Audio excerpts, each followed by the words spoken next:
శ్రీ గురుభ్యో నమః. నేను మీ ఉల్లగంటి హనుమశర్మను. మరి ఈ యొక్క జూన్ నెలలో కర్కాటక రాశి వారికి మరి ఏ విధంగా ఉందో గోచార రీత్యా తెలుసుకుందామండి. ఈ యొక్క జూన్ నెలలో ఈ యొక్క కర్కాటక రాశి వారికి మిశ్రమ ఫలితాలుగానే గోచరిస్తున్నాయి. ముఖ్యంగా ఈ నెలలో వీరికి ప్రథమార్థంలో చాలా బాగుంటుంది. ద్వితీయార్థానికి వచ్చేసరికి కొన్ని ఇబ్బందులు వచ్చే అవకాశాలు ఎక్కువగా కనిపిస్తున్నాయి. ఇక వీరికి ఈ నెలలో భార్యాభర్తల మధ్య సఖ్యత చాలా బాగుంటుంది. బంధువుల సహాయ సహకారాలు చాలా బాగుంటాయి. కానీ మిత్రుల వల్ల కొన్ని ఇబ్బందులు వచ్చే అవకాశాలు ఎక్కువగా ఉన్నాయి ఈ నెలలో వీరికి ప్రథమార్థంలో కూడా అనుకున్న విధంగా అన్ని పనులు కూడా పూర్తి చేసుకుంటారు.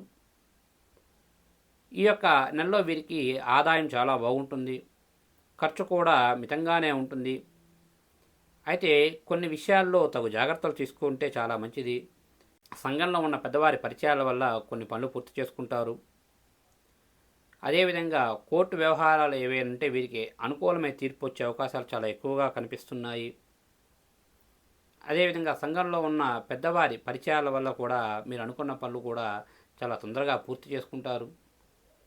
కొన్ని విషయాల్లో వారి యొక్క సలహాలు తీసుకోవడం వల్ల కూడా మీకు కొంతమేర ధన నష్టం అనేది తగ్గే అవకాశాలు చాలా ఎక్కువగా ఉన్నాయి. ఇక కర్కాటక రాశి వారికి ద్వితీయార్థంలో కూడా అంత అనుకూలంగా లేదు. స్నేహితుల వల్ల నమ్మక ద్రోహాలు జరిగే అవకాశాలు ఎక్కువగా కనిపిస్తున్నాయి. మాట పెరిగి కొన్ని గొడవలకు దారితీసే అవకాశాలు చాలా ఎక్కువగా కనిపిస్తున్నాయి. ఈ యొక్క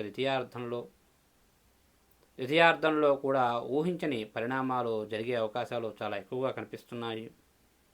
ఇక ఎవరైతే ఈ యొక్క కర్కాటక రాశిలో ఉన్నటువంటి వ్యాపారస్తులందరికీ కూడా ఈ నెలంతా కూడా మిశ్రమ ఫలితాలను గోచరిస్తున్నాయి.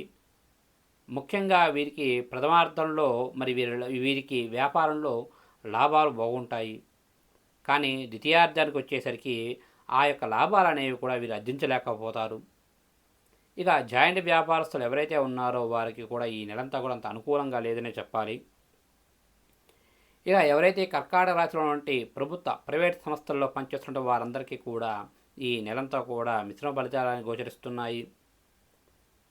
ముఖ్యంగా మీ యొక్క ప్రథమార్థంలో మీరు ఎటువంటి పనినైనా అవలేలుగా కూడా పూర్తి చేస్తారు.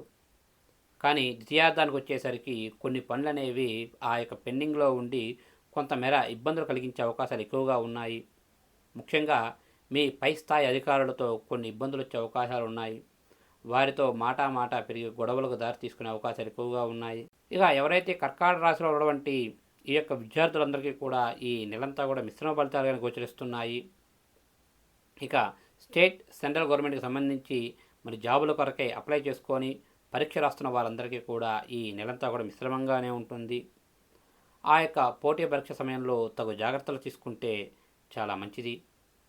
ఇక ఎవరైతే ఈ యొక్క చలనచిత్ర రంగస్థలంలో పనిచేస్తున్నటువంటి కర్కాటక రాశి వారందరికీ కూడా ఈ నెలంతా కూడా మిశ్రమ ఫలితాలుగానే ఉన్నాయి. గతంలో మీకు ఏవైనా రావాల్సినటువంటి కొన్ని డబ్బులు ఏవైనా సంస్థల నుంచి అవైతే తిరిగి వచ్చే అవకాశాలు ఎక్కువగా కనిపిస్తున్నాయి. కానీ ఏవైనా నూతన ప్రాజెక్టులు ప్రారంభించే వారికి కొన్ని ఆటంకాలు అనేవి కలిగే అవకాశాలు చాలా ఎక్కువగా ఉన్నాయి. కాబట్టి కొంచెం తగు జాగ్రత్తలు తీసుకోండి. ఇక మొత్తంగా చెప్పాలి అంటే కర్కాటక రాశి వారికి ఈ నెలలో ప్రథమార్థం అంతా కూడా చాలా బాగుంటుంది. కానీ ద్వితీయార్థానికి వచ్చేసరికి కొన్ని ఇబ్బందులు ఎదుర్కోవాల్సి వస్తుంది. కాబట్టి తగు జాగ్రత్తగా ఉండండి. ఆదాయానికైతే ఎటువంటి ఇబ్బంది ఉండదు. ఖర్చు కూడా చాలా తక్కువగానే పెట్టుకుంటూ వస్తూ ఉంటారండి.